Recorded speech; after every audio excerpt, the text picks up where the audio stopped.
Babes Behind the Beats with Jess Bowen and Boy Jnr. Hello, everyone. It is Jess and Bowie here on Babes Behind the Beats, and we're so excited today because we have Ariel of Boy Jnr. joining us, and thank you so much for being here. Yeah, thanks so much for having me. We're so excited to chat with you and just get to know you. We love to just hear like a backstory of how you got to where you are because, you're releasing, correct me if I'm wrong, you have your full-length album coming out. Is it this year? Yeah, it'll hopefully be in the fall. Okay, cool. Yeah. So we want to chat and just like get to know how you got into music and how you even got here today. So like, tell us a little bit about when you first discovered your love of music and when you realized that this is kind of like what you wanted to do. Yeah. I always say I feel like I've always been making music since I was like a kid. But I really started writing songs because my mom would encourage me to. She'd be like, you have a lot of feelings and emotions. Like you should channel that and put it into a song.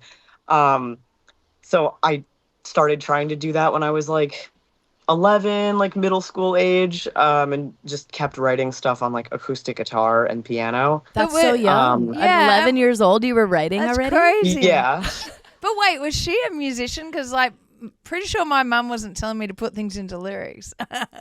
Yeah, both my parents are musicians and music teachers, so I think I just also really was lucky to grow up in an environment where music was appreciated and different kinds of music were just like around. Yeah. And that was even like an option for emotional expression. My mom was always like, put it into a poem or a story or like a song. You should write songs. Great. That's amazing. That's like, so a lot of people don't have that outlet or don't know that that's an outlet to like be able to put their feelings into. So it's really cool that you had this experience with your family that they told you, do it this way, which is really cool. Yeah. No, I feel really lucky. This is why music teachers are so important. Yes, exactly.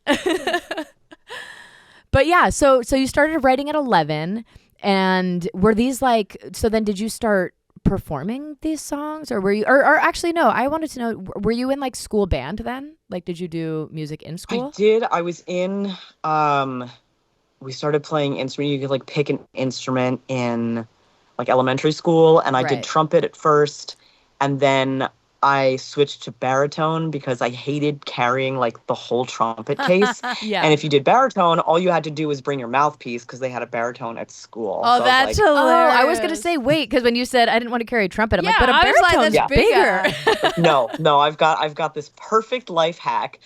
That's genius.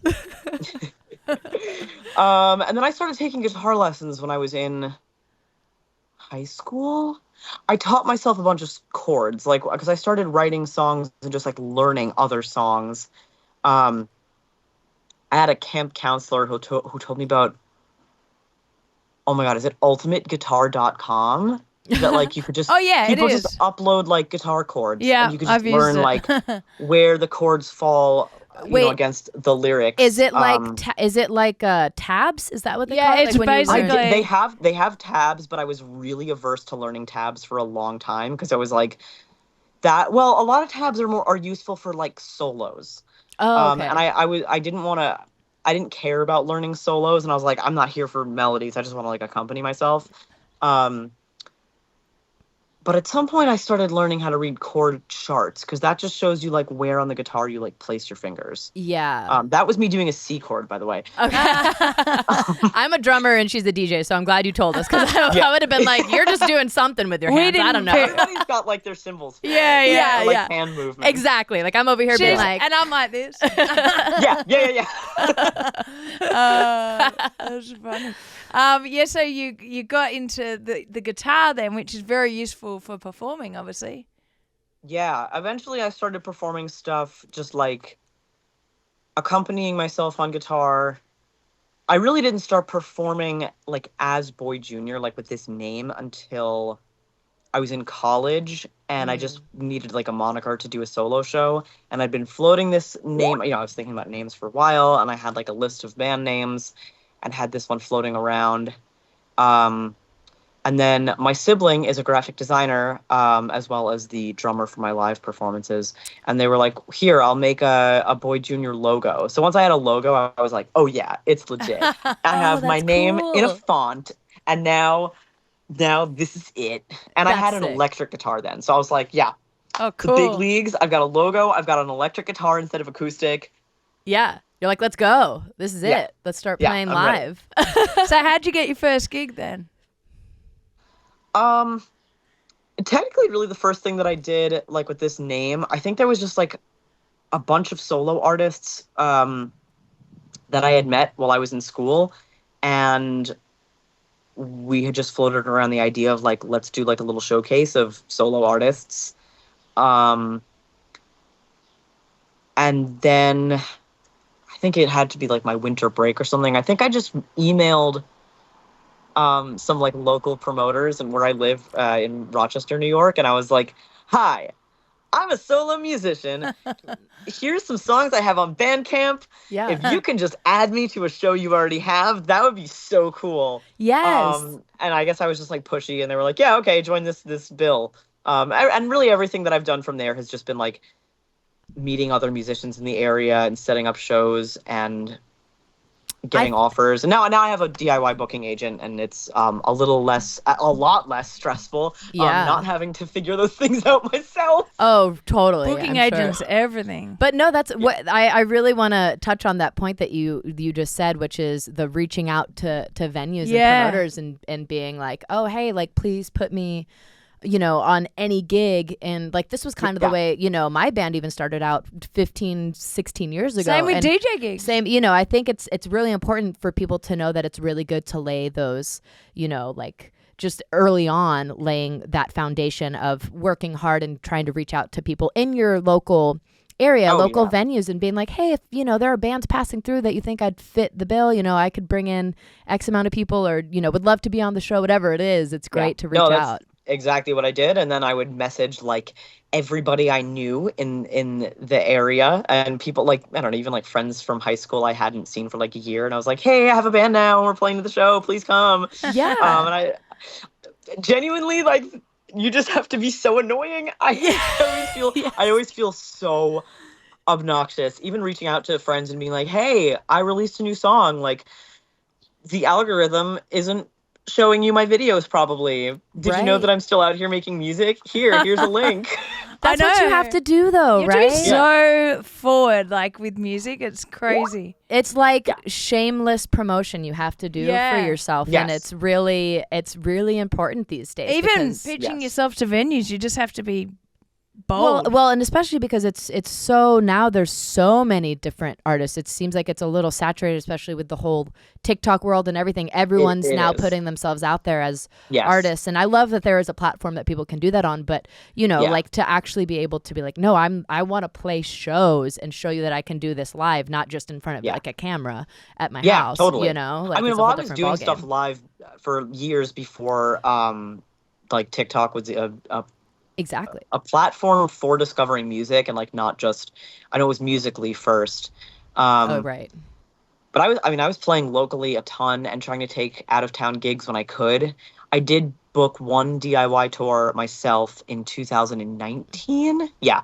2019. And I was like, cool. All right. Now, this was the most stressful thing I've ever done, but now I've done it and I'm going to keep doing it.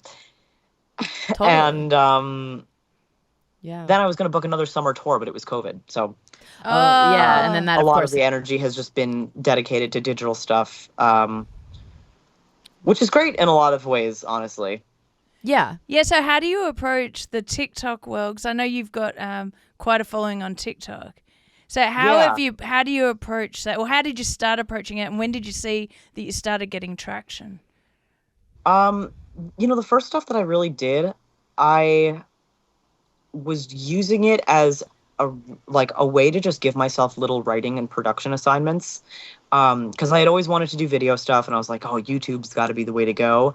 But I always felt like the barrier to entry was a lot higher. Like, you have to have a fully fledged concept and things need to look good.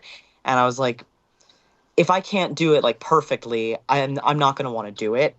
But TikTok was like, I think you could only do like 15 to 30 second videos at first. Yeah. And there was no pressure for things to look good. In fact, the norm was for things to look just like DIY shot on your phone.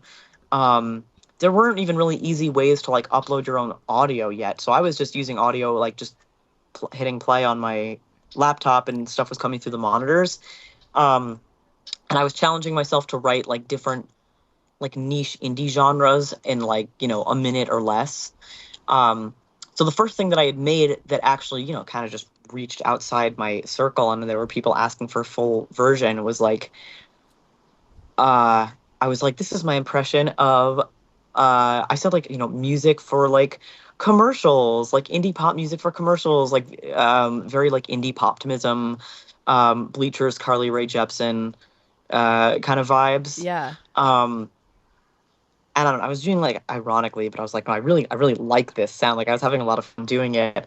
And eventually that became Suck My Finger Again. And people were like, you got to actually release this. And it got 25,000 views, which was like the most viral anything I had done had ever gone. It's crazy. Like, oh my God. Yeah, you're stoked. People stoked. actually care about what I'm doing. Yeah. Yeah. And from there, I was doing more things like that, just like different, sort of parodying different styles and like leaning into the kind of what makes the blueprint of different musical genres, and then started doing crossover covers, which was also a huge like songwriting and production lesson. Just taking like one popular song and doing it in a different popular artist's style. Yeah. Wow, that's and I a think that cool really concept. helped Yeah. just like get what I was doing out there. And I would do just like kind of funny-ish, I don't know, just sort of like I guess I was going for witty. I feel like I'm never really going for funny. I don't actually know how to be funny. But like more humorous, like novelty one-off little songs. So, you know, and I released some of those and just like tried to, you know, answer to people's requests. But now I feel like within the last, like, really just this last year, I have really felt like I have not been nurturing just strictly the artist side of me enough. I feel like I don't share that as much as I want to. And, you know, of course, the worry is just like people only have followed along or only know my work in this context of like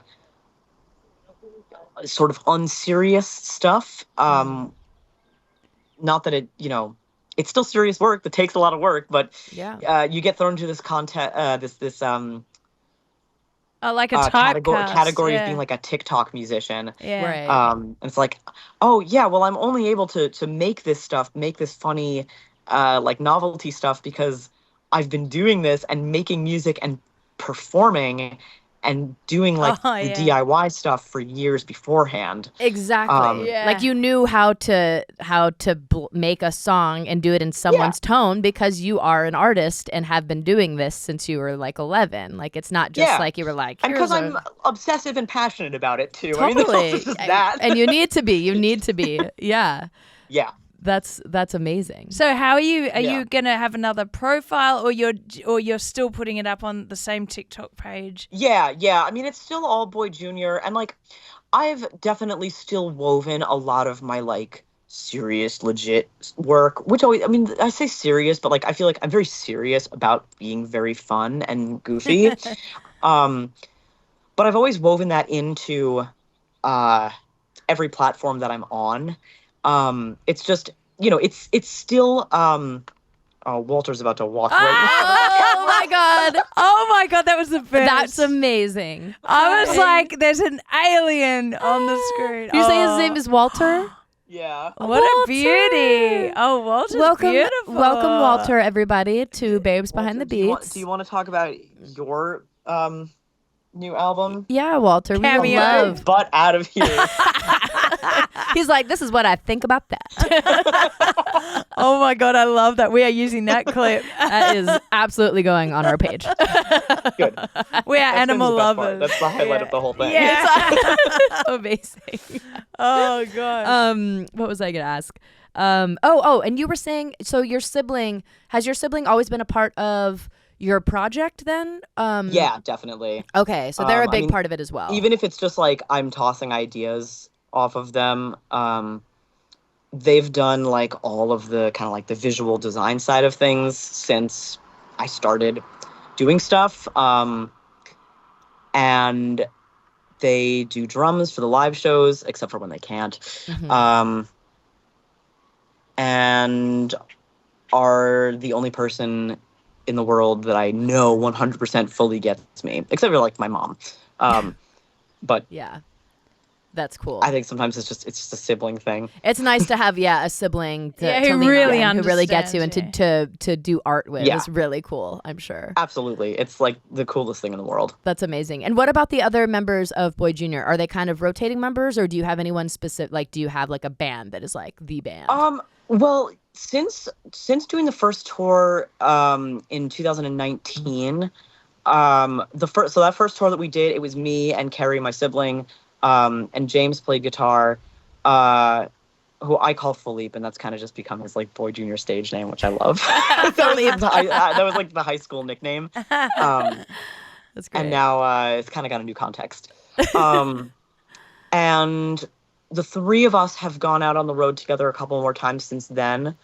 But I've done other iterations of performers too. I had my friend Cal do drums when we did a tour last summer, and I think that was just the two of us. Oh, okay. Yeah, I think it was just like me, Cal, and backing tracks. That's a pretty standard so, like, thing these days, I feel Yeah. like, drummer, Yeah, singer, yeah. and then backing tracks. And especially if it's like, if you're opening something, or if the stages are small, it's like, why take up that much space on stage? No, totally. And it makes it a lot easier to just like have less gear to literally physically haul in a van. Yeah, totally. So that was like, because I do guitar. Well, I was doing guitar for that. A lot of the shows were like either just like me and Carrie on drums, and I'm doing guitar and vocals, and then there's tracks. But then for the tour, I think it was like starting in the fall or winter, I had Philippe just take over guitar. Okay. And I got to just sing and that helps with perform performing, and right? feel I'm free like, on okay, stage. Yeah, I'm never going back. I was really attached to like, no, I need people to know I'm a guitarist. Yeah. I feel like people don't take it seriously when it's like, oh, Yeah. you're just like basically doing karaoke. I'm like, no, I need people. I also love playing guitar. Yeah. But it feels great to just, I feel totally in the performance now. Yeah. So that's kind of been the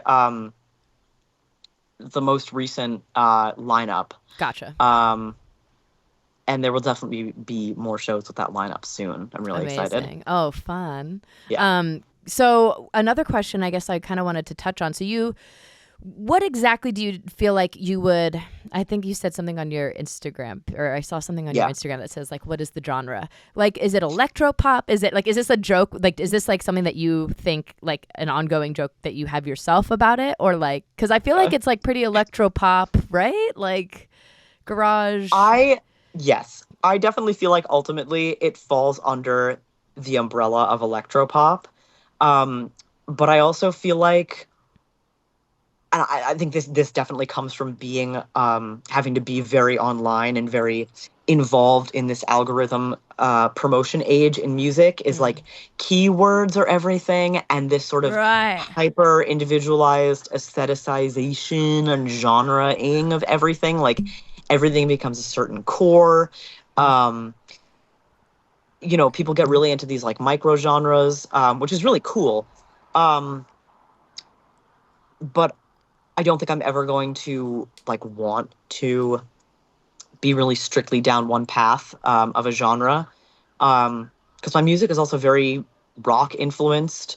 It's very sound design influenced, and I'm always going to want to be like fusing different artists and different elements of my musical influences to create something that just feels exciting. Yeah. And you're self-releasing? Yeah. Or, Yes. Yeah, so you're like, what distribution online platform are you using? For this current round of releases, it's through Vydia.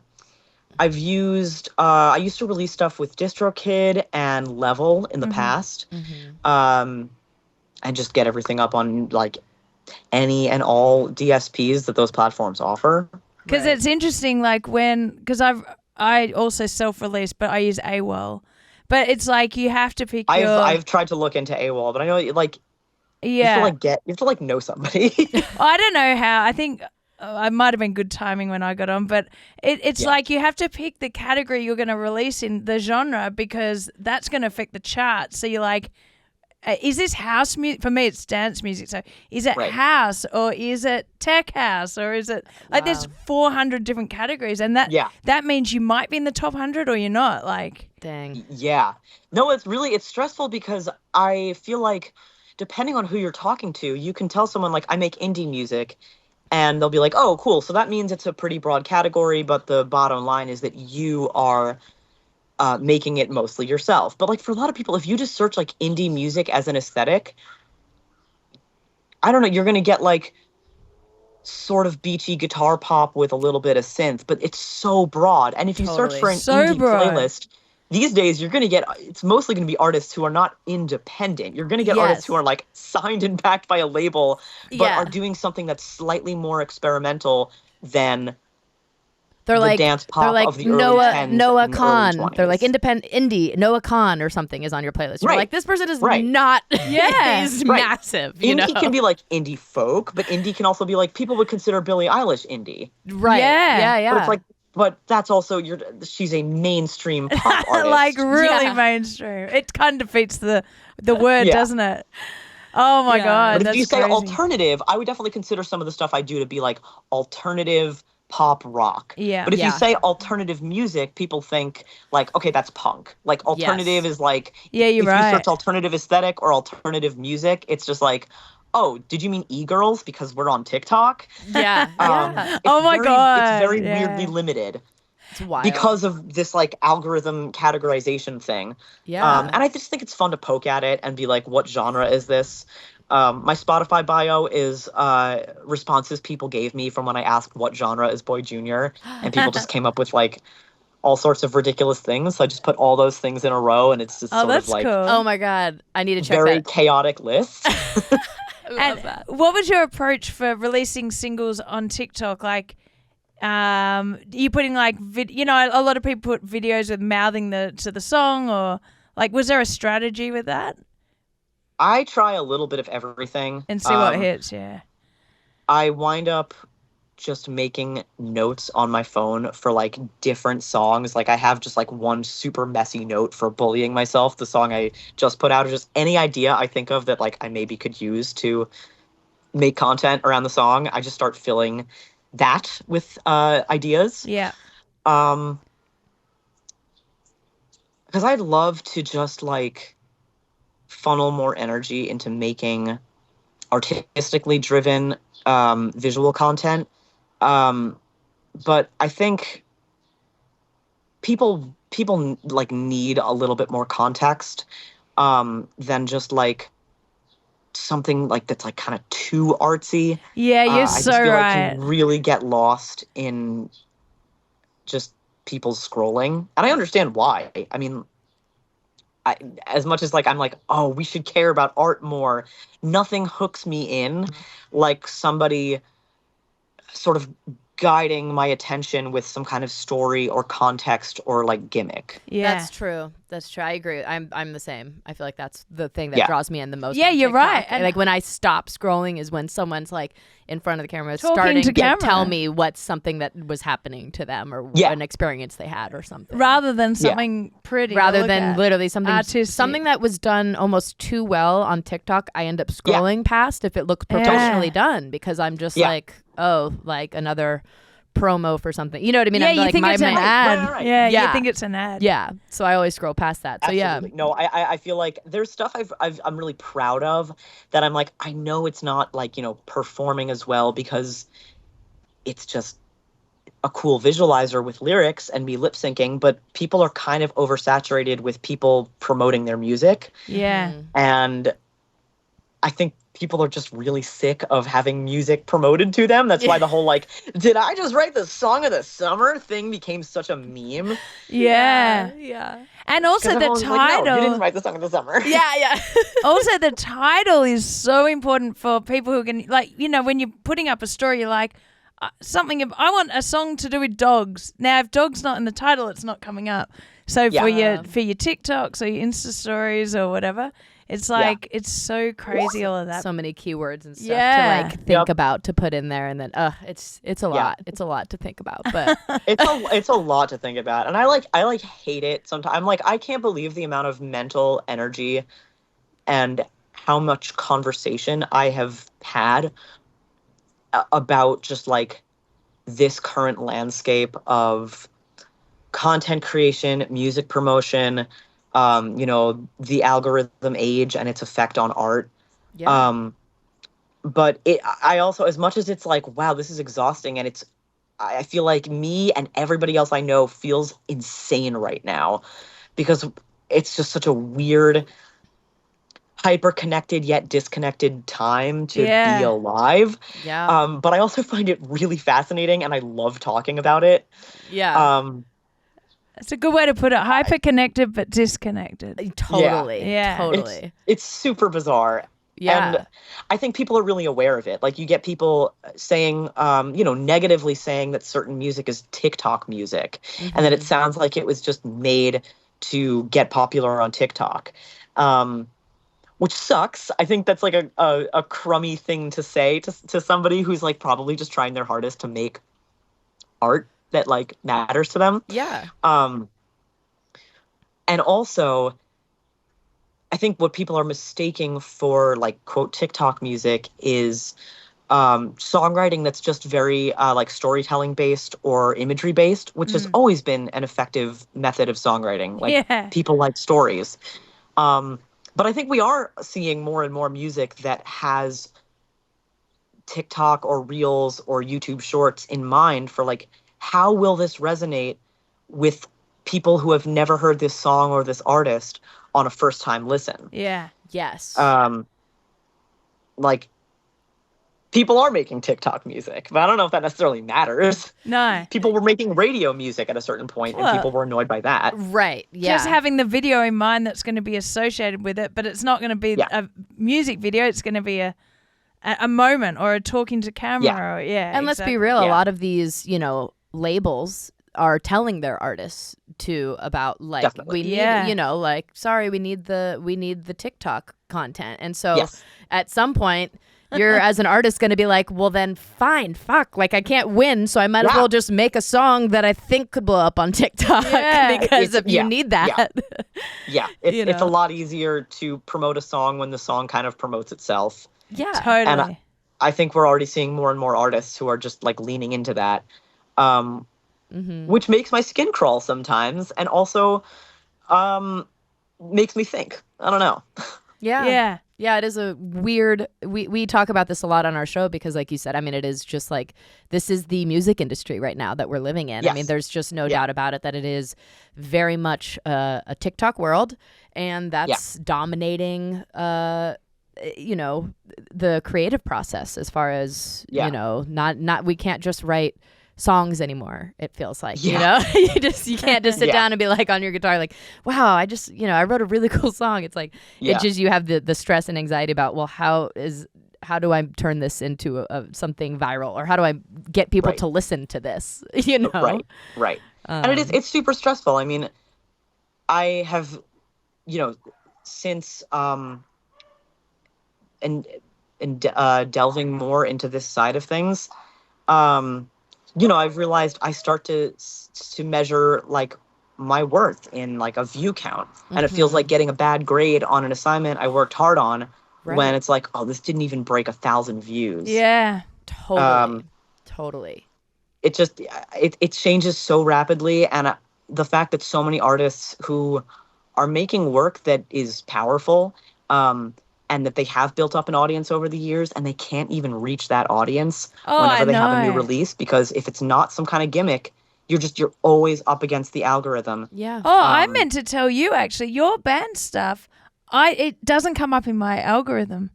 And like I see her all the time, so it's ridiculous. Yeah. But then when I looked at your page, it's there, so I'm like, fuck, what the hell? These algorithms is not showing to the people. I'm following their page. Yeah. But that's exactly what honestly, you're saying. I feel like as soon as you follow somebody, you're never going to see their stuff again. Literally, I was like, I realized now it's like, don't follow anyone on it, because I actually, once I followed people, I was like, oh, I don't see your videos. Yeah, same on TikTok. So, yeah. I know at least with Instagram, you can select a couple accounts as your favorites. So they always show up on the top of your feed whenever they post. Right. I wish TikTok had that, but they don't. Yeah. That's interesting. Huh. But I don't know that people... I don't think a lot of people know about it, but I've also had people tell me I am in their favorites on Instagram, and my posts don't always come up for them. Oh. That's crazy. Yeah, something's weird. I mean, it's strange. insane that anything you're posting wouldn't be coming up in my feed. Yeah. That does not make sense. Yeah. Yeah. That's so wild. They're like, they see too much of each other, so... the algorithm is like, we're gonna push she them doesn't need to apart. see this. I'm sure they already talked about this, so she doesn't need to see the video. Well, yeah, that's all so fascinating. I'm glad that you were happy to talk about that, because we do like to dive into stuff like that with this. God, yeah, I love talking about it. Yeah, amazing. I feel like this is like all I talk about. Yeah, because it really is so fascinating. It's our lives. It's our lives these days. It is. No, as totally creatives. is. And it always, it's so frustrating as this constant background noise of like, I'm going about my day, but I'm like, oh, let me check my post. And then it's like, oh, it didn't skyrocket me into success. I'll never make it in music. And then I feel crazy. Yes. But then when I actually talk about this with other people in real life, it's like, whoa, we're all in the same boat. Yeah. This stuff is infuriating and bizarre, and we all feel super weird, and we all ultimately just care about each other and care about music. And it feels really good to kind of come back to that when we can. Yeah. Yes, we do have to remind ourselves of that, is to come back to the, like, not getting down on ourselves, like you said, this happens to me all the time. Like, I post anything I post, if I post a video and I'm like, oh, like, do I need to take it down? Should I be embarrassed? Was this not good? Right. Did I not do well? And I'm like, do I need to be embarrassed by this? And your self-worth is now in one TikTok video. You're like, what am I doing? What am I doing? Like, why do I care so much?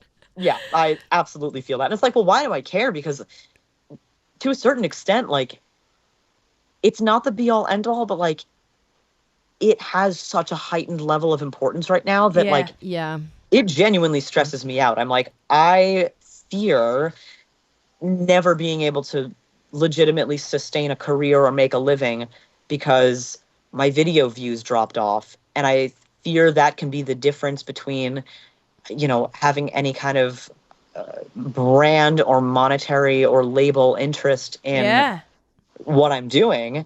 Yeah.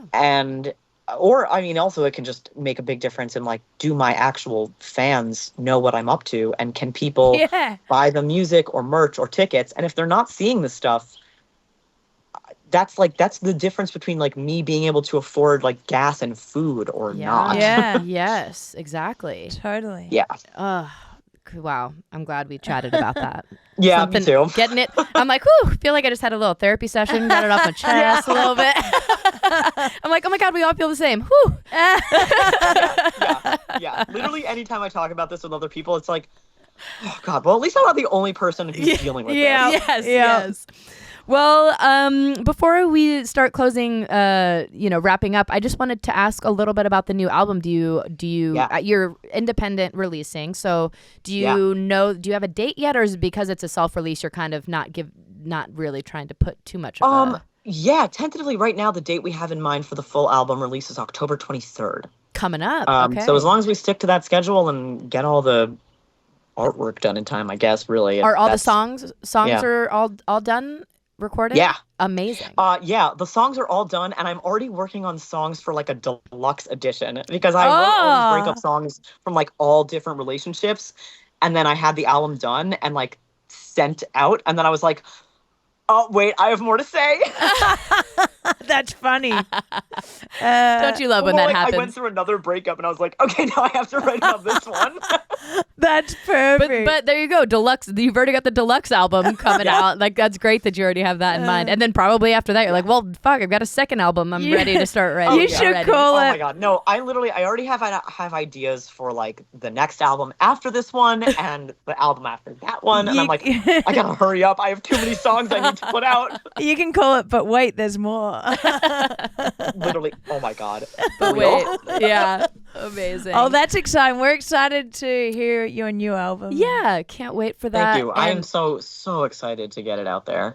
Can't wait. And so for everyone who, like you said, if the algorithm hasn't hit yet, obviously Bullying Myself just came out. That's your most recent release. So everyone go check that song out. It's really lovely. I love that song. It's really great. I listened to it earlier. It's really cool. I waited a long time to put that out. That's one of my favorite things I've made. I don't know. Cool. When you feel like you finally like, oh, the abstract idea I had in my head, I actually was able to like get it out in song form.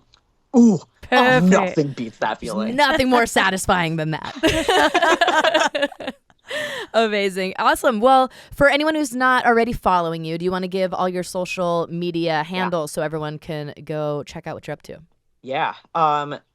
Boy Jr. on every streaming platform is BOY space JR period. I am Boy Jr. 0.69 on TikTok. Boy Jr. official on Instagram. I think YouTube, if you just search Boy Jr., I think it's just Boy Jr. Great. It'll pop up there. I'm on Patreon. I have a merch site.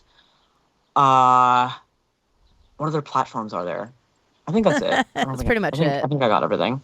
No one really uses Facebook anymore, right? I don't know. Yeah, like I'm on Facebook and like you can follow me, but like you're like, that's not what I'm posting. Like that's not what we try to.